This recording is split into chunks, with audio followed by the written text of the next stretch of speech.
مسیح میں میرے عزیزو آپ سب کے ایک بار پھر سے سلام دے ہو۔ میں آج پھر کلام خدا کا ایک حوالہ اور کلام خدا کی کچھ باتیں آپ کے ساتھ شیئر کرنے کے لیے آپ کے سامنے موجود ہوں۔ اور آج کا حوالہ ہے خداوند کے زندہ اور بابرکت کلام میں سے سفینیہ نبی کی معرفت لکھا گیا خداوند کا کلام، اور اس کا 3 باب اور اس کی 13 آیت، اور اس میں یہ لکھا ہے: اسرائیل کے باقی لوگ نہ بدی کریں گے، نہ جھوٹ بولیں گے، اور نہ ان کے منہ میں دغا کی باتیں پائی جائیں گی، بلکہ وہ کھائیں گے اور لیٹ رہیں گے اور کوئی ان کو نہ ڈرائے گا۔ خدا ان کے زندہ اور بابرکت کلام کے پڑھے اور سنے جانے پر خدا ان کی خاص برکت ہو، آمین۔ میرے جو آج کے کلام کا حوالہ جو خدا نے مجھ تک پہنچایا اور مجھے آپ تک پہنچانے کے لیے جو دیا ہے وہ یہی ہے کہ ہم دیکھیں کہ ہم ان باقی میں موجود ہیں یا نہیں، کیونکہ جو اس کے علاوہ باقی ہوں گے ان کے بارے میں بھی میں ابھی آپ کو تھوڑی دیر میں بتاؤں گا، لیکن ہم نے دیکھنا ہے کہ کیا ہم ان باقی میں موجود ہیں۔ جو باقی بچ گئے ہیں وہ کیا ہوگا؟ باقی لوگ نہ بدی کریں گے، نہ جھوٹ بولیں گے، اور نہ ان کے منہ میں دغا کی باتیں پائی جائیں گی۔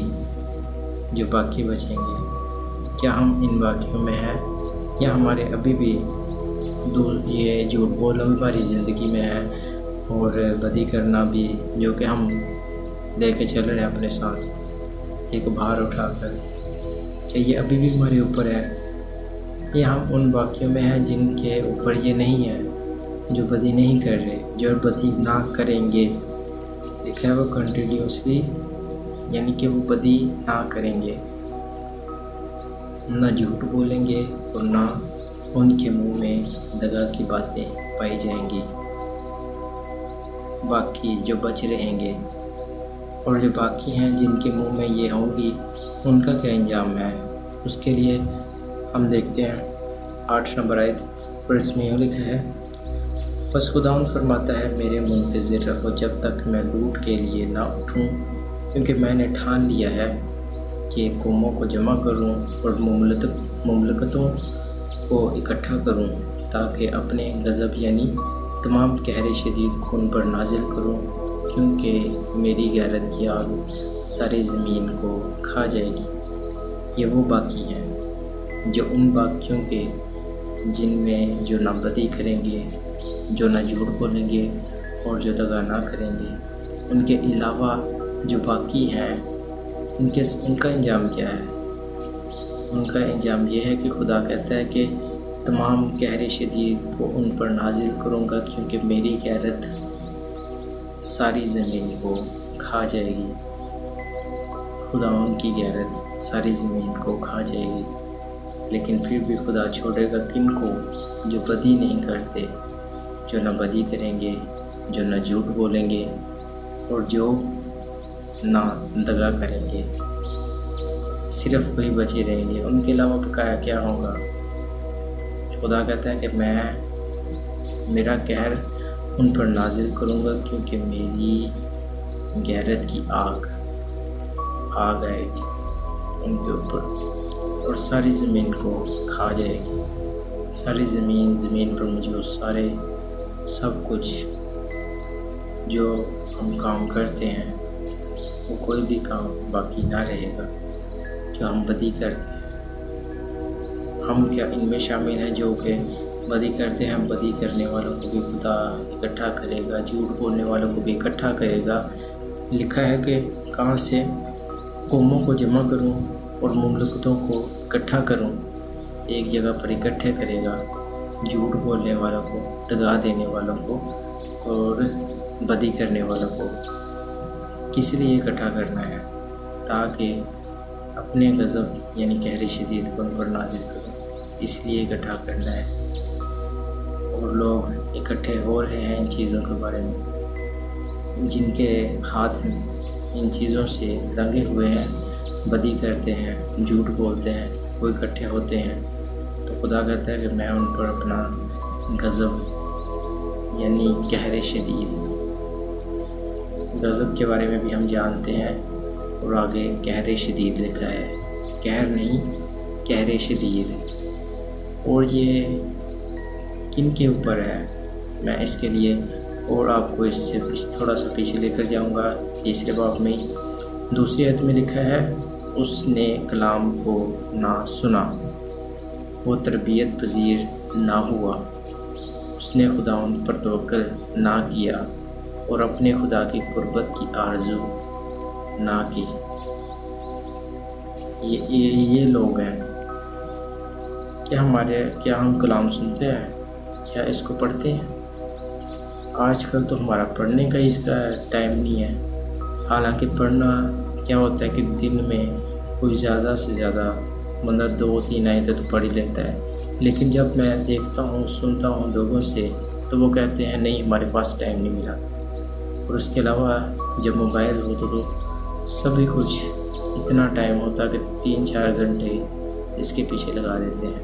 لیکن بعد میں کہتے ہیں کلام پڑھنے کا ٹائم نہیں ملا. لکھا ہے اس نے کلام کو نہ سنا، وہ تربیت پذیر نہ ہوئے.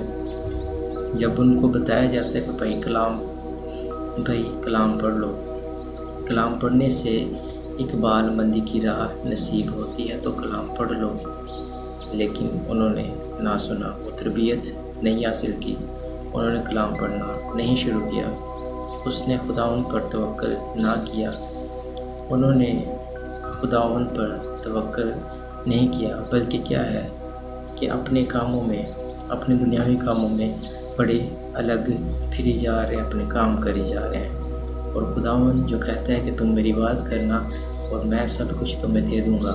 لکھا ہے تم خداوند کی بادشاہی کی تلاش کرو تو دنیا کی تمام تر چیزیں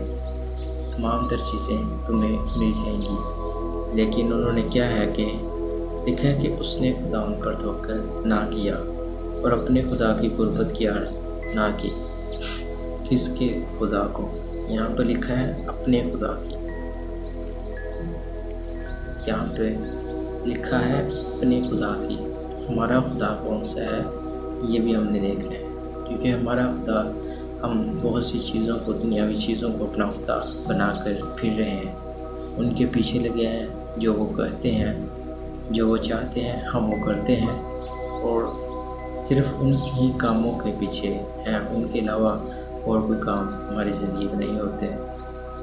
اور خدا ان کی قربت کی طرف جانا تو بہت ہی زیادہ دور کی بات ہوتی ہے. جب ہم مال و دولت کی طرف جاتے ہیں جو کہ ہمیں خدا سے دور کرتی ہے، تو کیا ہے کہ ہمیں خدا کی آرزو نہیں رہتی. ہم کہتے ہیں ہم سب کچھ اپنے مال سے حاصل کر لیں گے، اب خدا ان کی ضرورت نہیں ہے. میں ویڈیوز دیکھتا ہوں ٹک ٹاک پہ، میں نے دیکھا ہے وہ کہتے ہیں کہ اب پیسہ ہی ہے سب کچھ اور پیسے سے سب کچھ حاصل کر لیا جا سکتا ہے.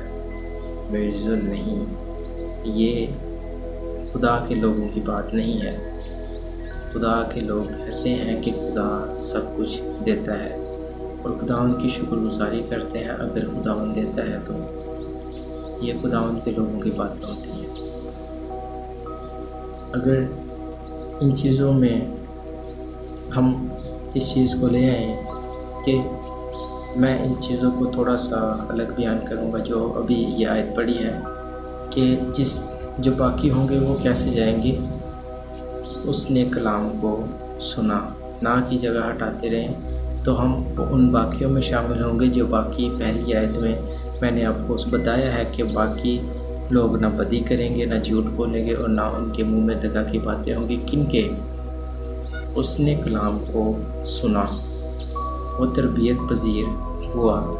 جو تربیت پذیر ہوا، جس نے کلام کو سنا اور جس نے خداوند پر توکل کیا اور اپنے خدا کی قربت کی آرزو کی. یہ سب باقی وہ لوگ ہیں جن میں نہ بدی ہوگی، جو نہ بدی کریں گے، نہ جھوٹ بولیں گے اور نہ دغا کی بات کریں گے. یہ وہ باقی لوگ ہیں جو کلام کو سنتے ہیں اور تربیت پذیر ہوتے ہیں اور اپنی جب تربیت پہنچا رہی ہوتے ہیں تو اپنے بری راہوں کو چھوڑتے ہیں، ترک کرتے ہیں اور اپنے خداوند پر توکل کرتے ہیں. کسی انسان کے اوپر نہیں بلکہ خداوند پر توکل کرتے ہیں اور خدا کی قربت کی آرزو کرتے ہیں. وہ لوگ ان کے بارے میں لکھا گیا ہے کہ ان کے وہ کھائیں گے اور لیٹ رہیں گے اور کوئی ان کو نہ ڈرائے گا، کیونکہ خداوند ان کے ساتھ ہوگا، خداوند کا کلام ان کے ساتھ ہوگا۔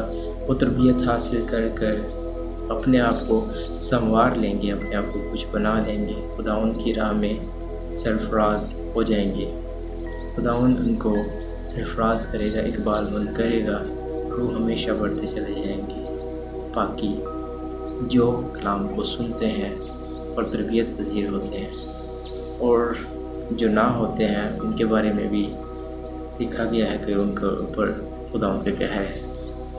ہمیں ان باقیوں میں شامل ہونا ہے۔ ان شامل ہونے کے لیے کیا ہے کہ ہمیں کلام کو سننا ہے، دوسرا کلام کے وسیلہ سے جو ہمارے لیے تربیت ہوتی ہے تو اس کو تربیت پذیر ہونا ہے، اور تیسرا ہے کہ خداوند پر توکل کرنا ہے، اور چوتھی بات یہ ہے کہ خداوند کی آرزو رکھنی ہے۔ تو آپ ان سبھی آرام کو حاصل کر پائیں گے۔ آپ اس عبادت کو یقینی کہہ سکتے ہیں جس کے وسیلہ سے کہ کھانے پینے میں برکت اور عمر کی درازی اور سب کچھ حاصل ہوتا ہے۔ تو خداوند اس کلام کے وسیلہ سے آپ کو بڑی برکت دے اور ہمیشہ اپنے خداوند میں آگے بڑھتے رہیں۔ آمین، ہاللویہ، پریز دی لارڈ۔